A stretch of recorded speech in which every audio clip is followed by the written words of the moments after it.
Assalamualaikum warahmatullahi wabarakatuh. Perkenalkan nama saya Racano Resa Santoso, NIM 4112111009. Hari ini saya akan menerangkan tentang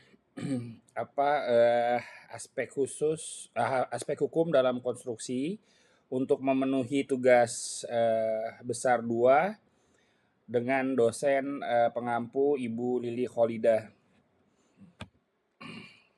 Kali ini saya akan menerangkan tentang yang pertama adalah manajemen klaim, yang kedua tentang arbitrase, dan yang ketiga tentang etika, kompetensi, dan profesionalisme engineer. Yang pertama, saya akan membahas tentang manajemen klaim.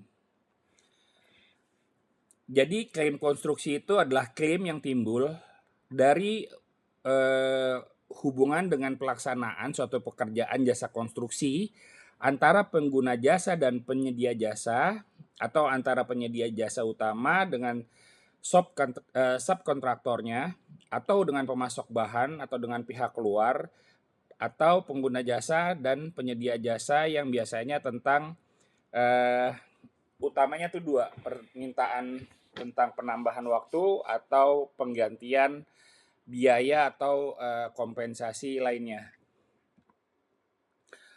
Sebab-sebab terjadinya klaim menurut Prof. Haji Priyana Abu Rashid, yang pertama adalah informasi desain yang tidak tepat, kemudian informasi desain yang tidak sempurna, investigasi lokasi yang tidak sempurna, respon klien yang lambat, komunikasi yang buruk, sasaran waktu yang tidak realistis, administrasi kontak yang tidak sempurna, dan kejadian eksternal yang tidak terkendali. Unsur-unsur klaim antara lain tambahan upah, material, atau kompensasi peralatan, pengawasan, administrasi, overhead, dan juga waktu. Kemudian B, pengulangan pekerjaan atau bongkar dan pasang kembali. Penurunan prestasi kinerja, pengaruh iklim, demobilisasi dan remobilisasi akibat suatu hal yang terjadi, salah penempatan peralatan, penumpukan bahan, dan deefisiensi pekerjaan. Nah, yang diklaim itu biasanya 2. Yang pertama adalah waktu, yang kedua adalah money. Selain itu, yang lainnya adalah other compensation. Yang berikutnya, saya akan membahas tentang arbitrase konstruksi.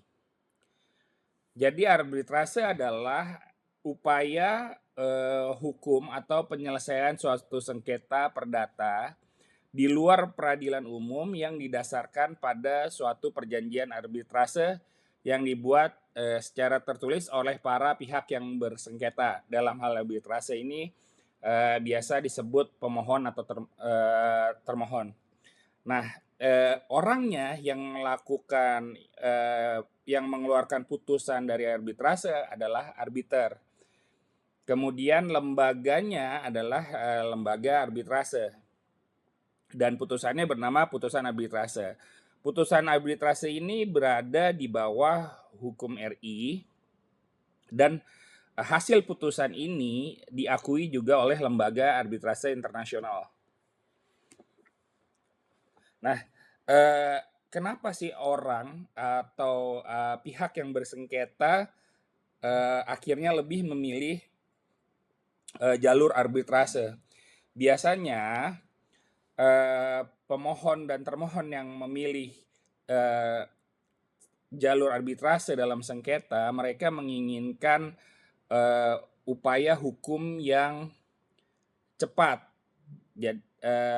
untuk bidang yang spesifik dan juga terjaga kerahasiaannya. Jadi yang pertama, bidang-bidang spesifik seperti salah satunya dalam hal ini tuh konstruksi, itu banyak sekali istilah-istilah dan cara kerja yang hanya diketahui oleh atau dipahami oleh pelaksana konstruksi, dalam hal ini engineer. Jadi jika diselesaikan dalam peradilan umum, kemungkinan besar hakim atau jaksa atau perangkat hukum yang ada di sana kurang memahami secara spesifik tentang, perjanjian atau cara kerja dari, proyek konstruksi. Sehingga, dikhawatirkan hasil keputusannya, tidak sesuai dengan yang diharapkan. Kemudian utamanya lagi adalah, pihak yang memilih arbitrase itu, menginginkan efisiensi waktu. Seperti kita ketahui kalau ada satu kasus hukum yang masuk ke pengadilan negeri, itu biasanya diselesaikan, cukup lama gitu, dalam waktu bulanan atau bahkan tahunan. Padahal proyek konstruksi itu terikat dengan waktu. Jadi di proyek konstruksi, misalnya proyek ini harus diselesaikan, dalam 1 tahun, namun 6 bulan berjalan ada kendala atau sengketa. Nah, dalam sengketa ini kalau masuk ke peradilan umum, itu proyek harus berhenti dan harus, menunggu hasil yang cukup lama dari, peradilan umum. Jadi, kadang-kadang di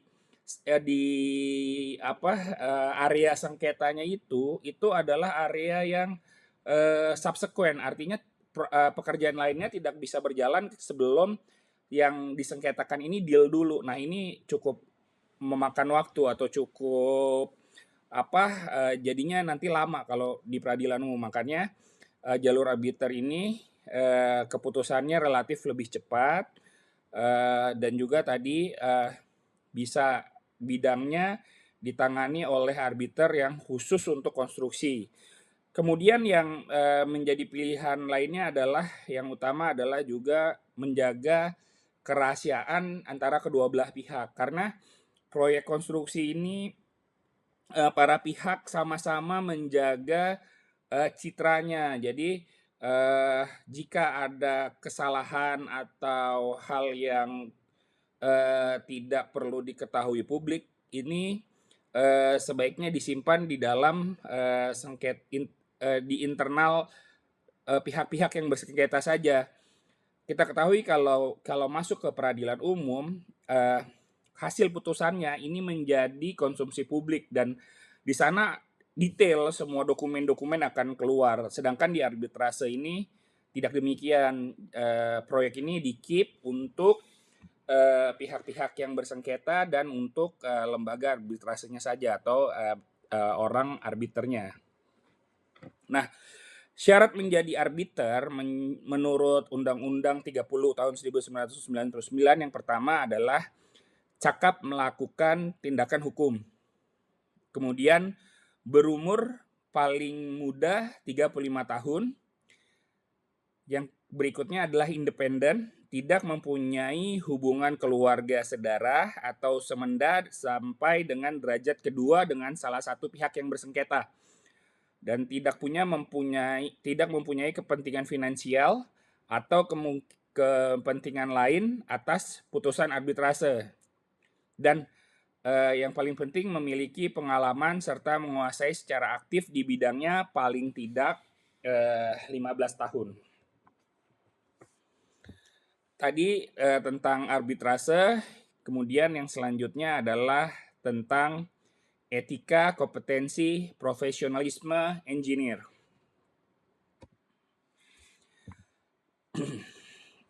Yang pertama saya akan membahas tentang etika. Etika pada hakikatnya merupakan pandangan hidup dan pedoman tentang bagaimana seseorang berperilaku. Etika berasal dari kesadaran manusia yang merupakan petunjuk tentang perbuatan mana yang baik dan mana yang buruk. Etika juga merupakan penilaian kualitas terhadap perbuatan seseorang.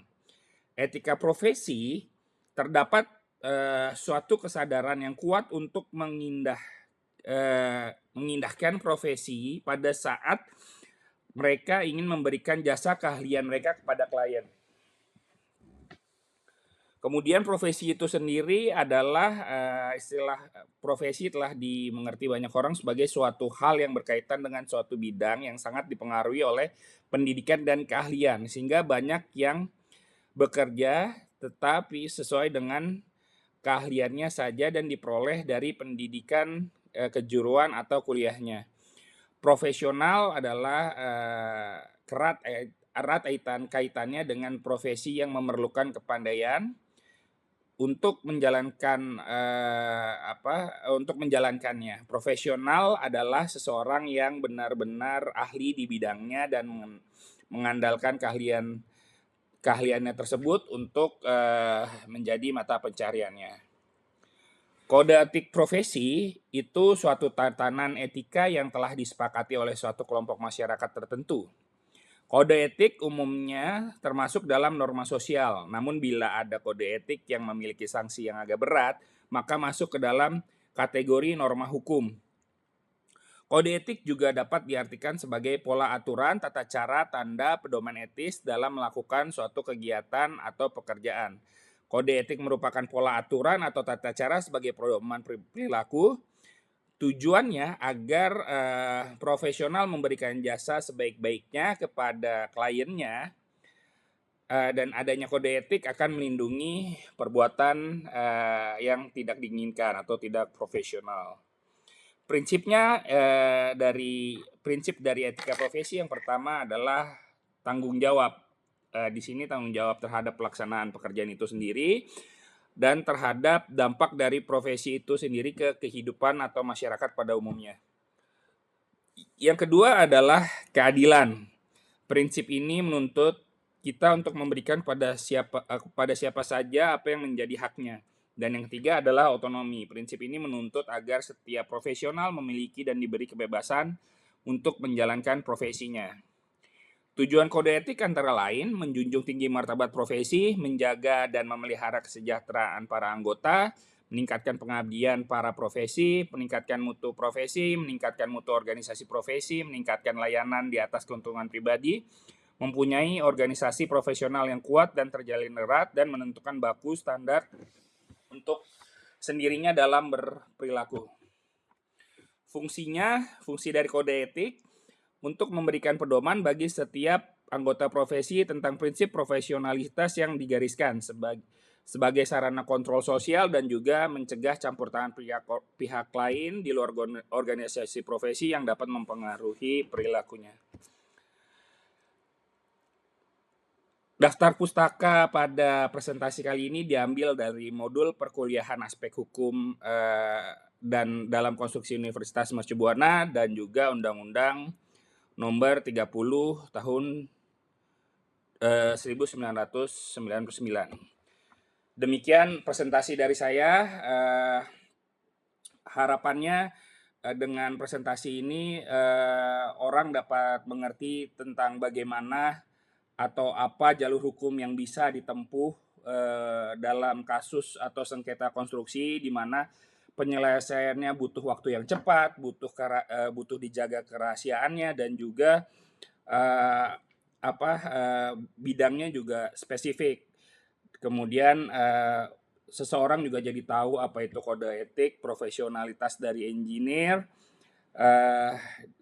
Demikian presentasi dari saya. Wassalamualaikum warahmatullahi wabarakatuh.